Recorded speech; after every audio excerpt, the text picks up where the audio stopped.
Hello, everybody, and welcome back to the Pat Flynn Show. The new year is almost here. So happy almost new year, everybody. I'm not sure if we will have an episode up on the 1st or not, but in anticipation of the new year, I want to cover a simple and straightforward nutrition strategy.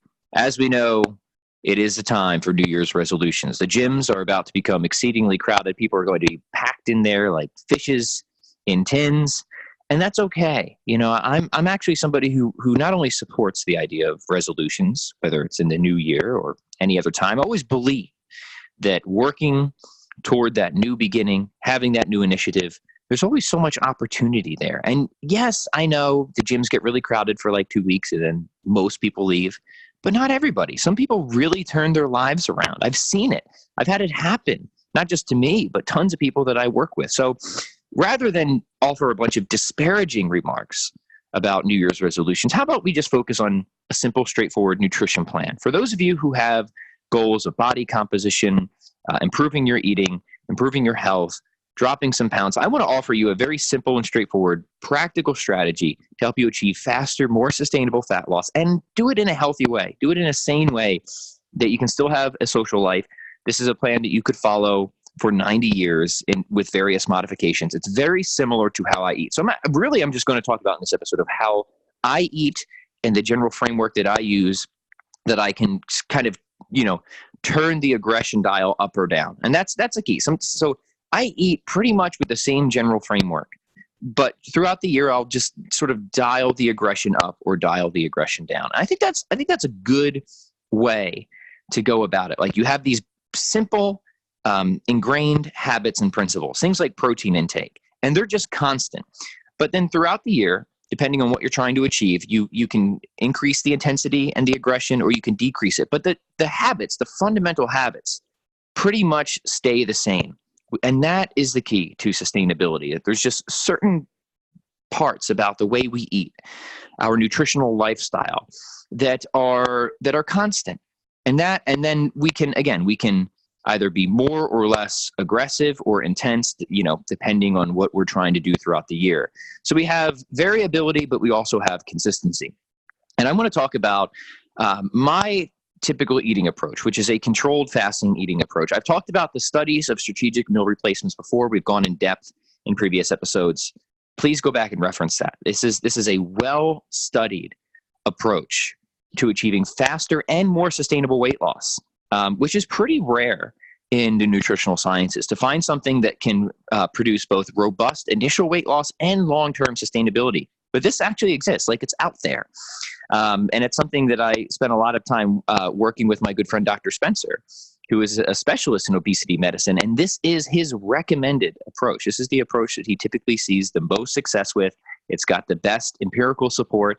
And it's something that I have used for more or less the past 15 years, both for myself and for my clients, to really achieve a very healthy body composition and do it in a way that doesn't drive you absolutely bonkers and insane. And I think part of the reasons for this, before we get into the specifics, has to do with one, practicality, lowering unnecessary barriers to entry, just making things as simple and straightforward and convenient as possible. 2, creating a caloric budget, making sure that we have the caloric flexibility, that we still have the deficit we need, but we still have enough room that we can have the occasional indulgence, when we want to go out and take the, kids out for pizza and ice cream, or meet up with some friends for a happy hour. We have the caloric room to do that. And part of the reason for that is there's a cyclical intensity to this diet. We have times throughout the week, even times throughout the day, where we're just not eating that much. And we have other times where we increase our eating intensity. This is a theme that I've talked a lot about with Dan John, the idea of fasting and feasting.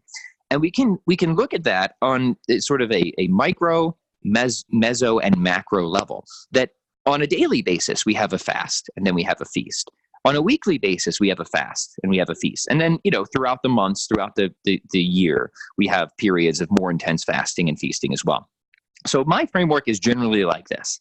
This is, and I want you to be able to leave this episode and implement this, implement at least the broad strokes. And I promise you're going to feel good. You're going to see results from this. This is a really effective strategy. And again, you can sort of refine it and tweak it a little bit. But if you get the principles down, And if you work this into your lifestyle, I promise you're going to be very happy with the results. So the approach is this. It is the use of strategic meal replacements with 5-2 fasting. Let's break this down. Let's explain what's going on. So the idea of strategic meal replacements is simply this. It really is this simple. One, we are going to take 1 to 2 meals per day. You can decide how many you want to do. And we are going to replace them with a high quality protein shake. That's it. Now, the reason this is such an effective strategy is because a high quality protein shake, what do I mean by that? Preferably something you make at home with a good quality like whey protein powder. And you just want something minimalist. You don't want a bunch of stuff in it, like just some whey and maybe some like stevia or whatever. The more basic, the better. Then add some fresh fruits and vegetables, maybe some healthy fat, maybe some fiber like chia seeds, and you're good to go. And the reason this is awesome is you get a ton of nutrition. You get all kinds of micronutrients. You get your protein numbers up. And we know protein is a nutritional hinge point. Once you hit certain protein numbers, it really does facilitate satiety and weight loss. So this is a really good way to make sure you're hitting your protein targets. And I recommend for most people somewhere between 20 to 40 grams of protein per shake. And depending, on your size, your level of activity, maybe it's on the higher end, maybe it's on the lower end. You have to work some of the specifics out for yourself. I can only speak generally when I'm talking to so many people at one time. So you're going to do that once or twice a day. I typically do that for breakfast and lunch. So I either go shake, here's the framework. I either go shake, salad, meal, or shake, soup, meal. It could be either. Or I go shake, meal. I like salads or soups for lunch because, again, they tend to be very satiating. We can get a lot of protein in, and they tend to be very calorically controlled. So that's the other secret. A protein shake, even if you cram it full of protein and strawberries and vegetables, it's still not going to be that many calories. So you're getting a ton of nutrition, a ton of satiety, and you're not getting, you can have protein and you can cram a ton of frozen strawberries in there, and it's like a half a calorie. It's like, I'm kidding. It's a little bit more than that, but frozen strawberries are nothing. There's no calories in that thing. Or even fresh strawberries. I'm saying frozen because it's the middle of winter in Wisconsin. So that's kind of the only decent thing available. But you can mix up your fruit, what you put in there. I'm a strawberry fanatic. I love them because, again, you can get a ton of volume with very few calories, lots of nutrition in there. But explore the rainbow of fruits and vegetables. Definitely do that. Mix it up. Same thing with soups and salads. As long as you're not being ridiculous about it, you're using a good olive oil dressing and you're putting some quality meat on there, chicken, salmon, whatever. Same thing with soups, hearty soups, good meat and bean types of soups. Chili is also good. We can get a lot of nutrition and the calories stay pretty condensed. It's not calorically heavy. It's not calorically dense. Condensed, whatever. You know what I mean? So that's the general framework for most days. So we go, and then if you're working out or training, you can have something post-workout. I typically add another shake. Yes, I do have a lot of shakes. That's fine. You can do that. That's okay. There's nothing wrong with that. There's nothing unhealthy about that. Some people might prefer to have a salad. Part of the reason the shakes work is because they're convenient. And so much of why people make less than ideal eating decisions is because we're busy. We're stressed. We have a lot going on. So the idea of sitting down and cooking a meal, especially trying to make a healthier quality meal, is very time consuming. And we often don't want to add more stuff to our plate. So again, we're talking about, people will always kind of balk at this and be like, you should only eat whole foods. That's stupid. First off, it's stupid because there's nothing in the research that suggests that that's superior to having shakes. And in fact, the research, when we show how well shakes work, tend to be superior. So there's just kind of this weird bias that people have. But even more so, what do you not like about the shakes? Quality, good protein, because it's blended, because the whole foods are liquefied. I mean, come on, give me a break. Rather than trying to focus on what's ideal on the internet, let's focus on what's practical, what works in real life for real everyday people. And the idea of shakes here, again, just keeps things simple. The less decisions we have to make throughout the day, the more things we can automate and just get done quickly, the more likely we're going to be successful, because that's what creates sustainability. That's what makes it easier to get into certain habits. So that's what we're trying to do. We're trying to take down unnecessary barriers to success, or even just barriers to entry. So I will typically go shake, salad, and then meal. Meal at dinner is then, that's when you cook the whole meal, focus, keep it keep it, centered around some quality protein. Have, your complex carbs, have your quality, have a side salad. But this is where you're going to eat more. And this is the family meal. This is the social meal. This is the meal you have with your spouse and your kids or whatever. This is the community meal. This is your daily feast. We don't want to go, I'm not talking about going crazy. We're not binging here, but this is where, you've created a pretty significant calorie deficit probably throughout the day with the controlled fast that you can really, eat. I say eat till you're like 80% satisfied, or eat until you're like considerably more thirsty than hungry. There's just certain intuitive metrics we can use, and we don't have to be crazy about trying to count calories or weigh foods out. And in fact, I think it's better if we don't do that. And what's great about this strategy is we can control calories by sort of restricting the timing of when we eat and the framework of what exactly we're eating. So we're getting the calorie control, we're getting the calorie restriction without the tediousness of having to count and weigh and track everything. That's what this is doing. We're creating a flexible caloric budget so we can have more of that feast in the evening. And so long as we don't go completely crazy, we're still probably going to have that overall deficit. We're going to have that overall caloric control. Now, when you've gone overboard, when you've overcompensated. So we're just don't do that. Okay. Then if we want to be more, now that framework alone is going to be perfect for most people most of the time to facilitate some really impressive weight loss and body recomposition. And you're going to see your health really improve by that as well. If you want to be a little bit more aggressive about it, you can implement a 5-2 fast. And I often do this as well, where twice a week, just skip breakfast, have a very light lunch. This could be some type of soups work really well here, salads again, or even just a shake. And then you have you resume quote unquote normal, healthy, whole foods meal in the evening for dinner. So really you're just kicking that first meal out. You have an extended fast till about lunchtime, or for me, that's typically post workout. So on those days I'll just train fasted. My meal after that will be my post workout, usually just because I'm a convenience person. I love my shakes. I just have like a big quality shake. And then I'll resume eating normally in the evening, have my normal evening meal, whatever the wife has prepared typically.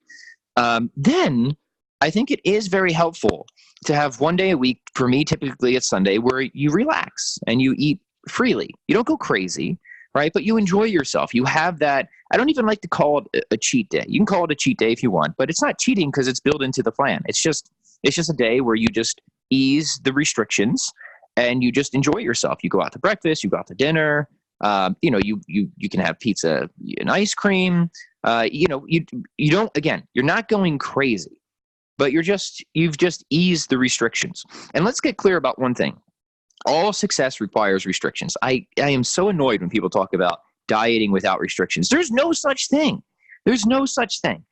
Every act of discipline requires restrictions. So let's just get over that right now. If you want to succeed in something, you have to have restrictions in life.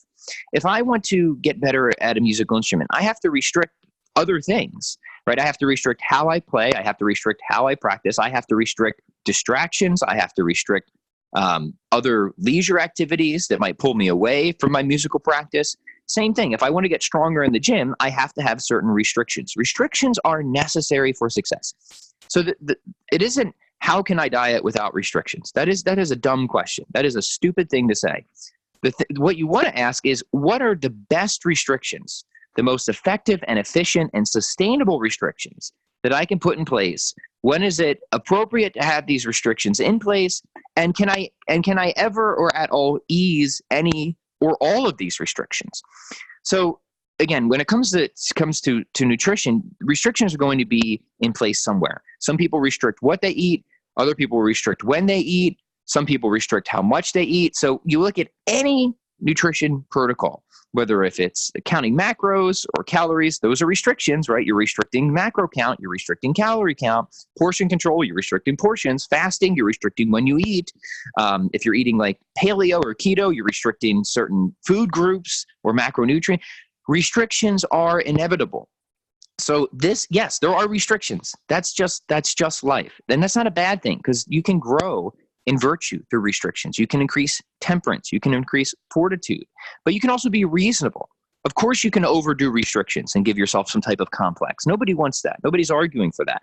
So that's why I think having one day where you ease restrictions is both physiologically and psychologically helpful. Having that day where you can go out, have fun with your friends, enjoy yourself and not beat yourself up about it, not feel guilty because it's part of the plan, is going to be really refreshing. And like I said, it's both physiologically and psychologically useful. I don't care what you call it, a free day, a cheat day. For me, it's just Sunday. I just ease restrictions. If I want to go have, tacos and beer, I go have tacos and beer. That's fine. If we want to take the kids out for milkshakes, we take the kids out for milkshakes. It's just, and again, we've already created that caloric deficit that it's really not going to make a difference, right? If we've been following this protocol throughout the week, then having that day or that meal where we just enjoy ourselves, again, it's not going to be a hindrance. You don't have to feel like you've done something wrong because you haven't. You've actually just followed the plan. You've done something right. That's a good thing. So that's the framework. You have the strategic meal replacements throughout the week.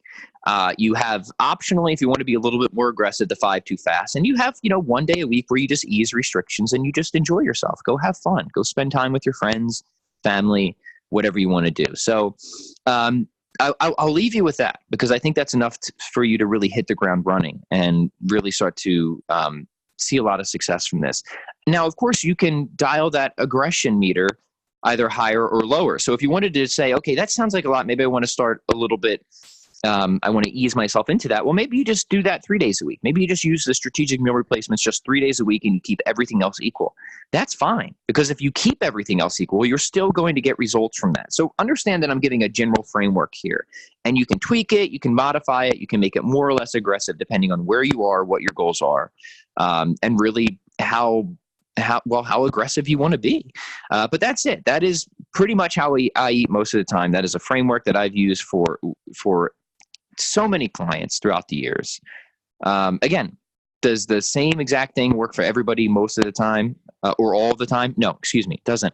But there are general principles that tend to produce predictable and repeatable results. And these principles are built into this plan. We are controlling calories, but we're also controlling hunger. We're lowering barriers to entry. We're making it as practical and as convenient as possible. We have certain restrictions in place, but then we have a time when we can ease those restrictions. So we have a fluctuation of intensity. We're not just trying to be super aggressive 100% of the time. We have periods both throughout the day and the week where we are being a little bit more aggressive, and other times when we are pulling back and we're relaxing a bit. And that, I believe, is one of the secrets to sustainability. So take this, run with it. I hope it really helps you. I can take some questions. If you have questions about the specific protocol, drop a comment if you are on YouTube, or shoot me an email if you're listening on iTunes, patflynn@chroniclesofstrength.com. Please help support the podcast. If you're on YouTube, those likes, love the shares, love the comments. Please help us out there. If you're on iTunes, Stitcher, Google Play, those positive reviews really help bring new people in. So I thank you greatly. Always appreciate you tuning in, and we'll catch you on the next episode. All right. Adios.